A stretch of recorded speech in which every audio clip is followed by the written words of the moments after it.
Lou. It's a hard walk to the house where the owner of the cow lives. Much snow makes a home in my boots. When we get to the door, Hannah shows me a button that makes happy music, and soon the door opens. The old woman standing there doesn't seem surprised to see us. Well, hello, she says. May I help you, kids? I am Kek, I say, from Africa, and this is Hannah. From Minneapolis, Hannah adds. I'm Louise, the woman says. From the wrong side of the tracks.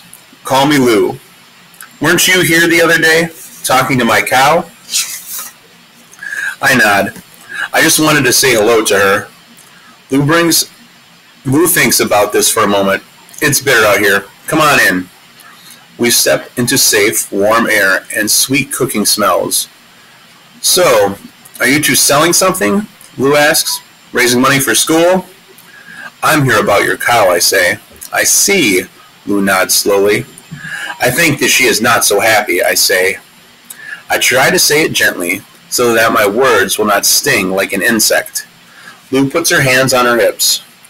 She's wearing jeans like mine, and a big shirt.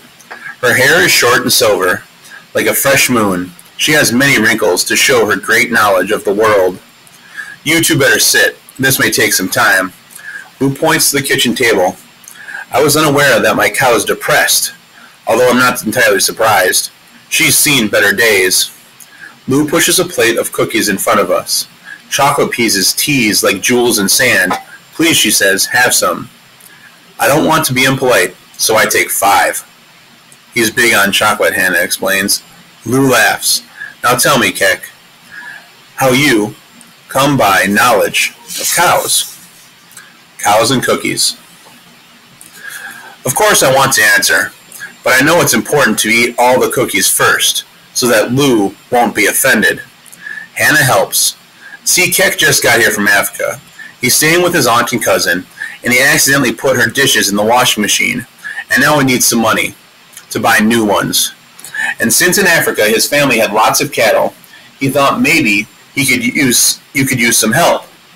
She pauses to take a bite of cookie, and now she can't talk either. Lou says. She goes to the cold tall box to get some milk. I'm a little sad to see that the milk is not the chocolate cow kind. She pours the milk into glasses and watches while we drink. My husband's family came here from Norway, Lou says, and my great-great-grandfather came to the U.S. on a boat from Ireland.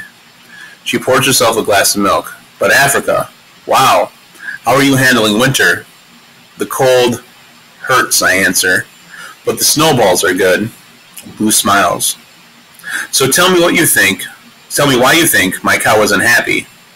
It isn't because you don't care well for her, I say quickly. Not as well as I should, Lou says. My husband died last year, and with my achy old bones, I have a hard time keeping up. She picks up a cookie, but doesn't eat it. I may have to sell the place soon. I had an offer, a good offer, and I have a lot of hospital bills to pay. I don't know. We'll see.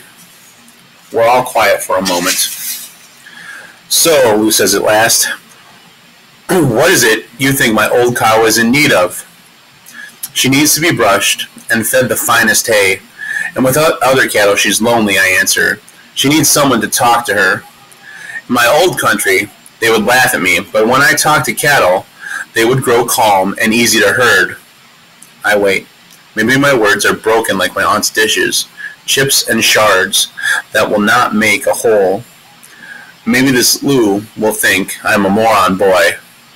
Have another cookie, Kek, says Lou. Night talk.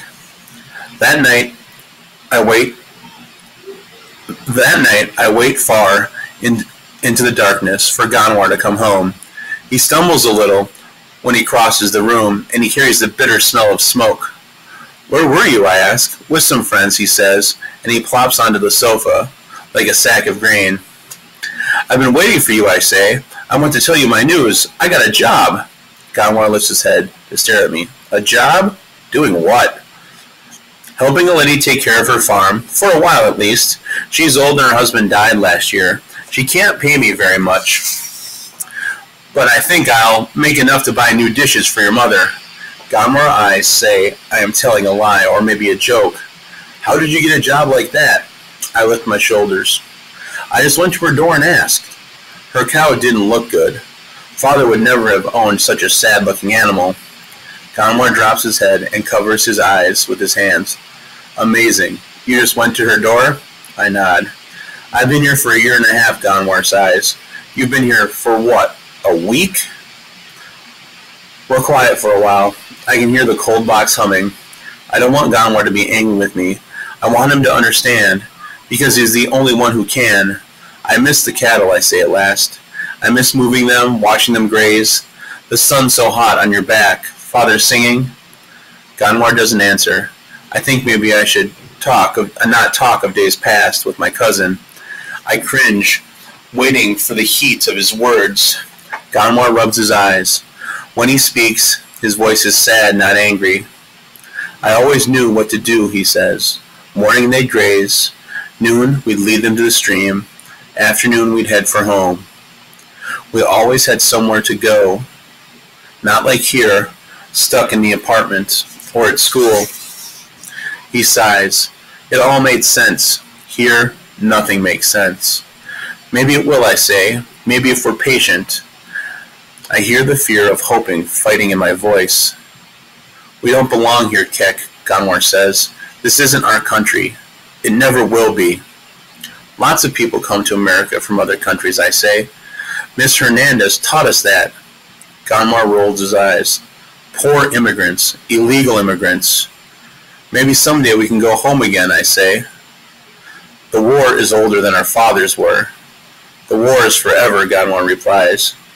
He closes his eyes. Then, where do we belong, I ask. I can see that he's sleepy, but I want Gonwar to tell me this one thing.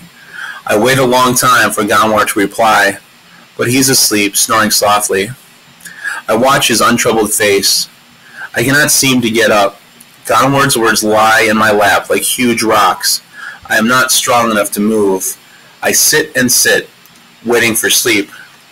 My cousin has found, wishing for dreams of our old life, of fond, strong cattle, gently complaining like tired children as we guide them safely home.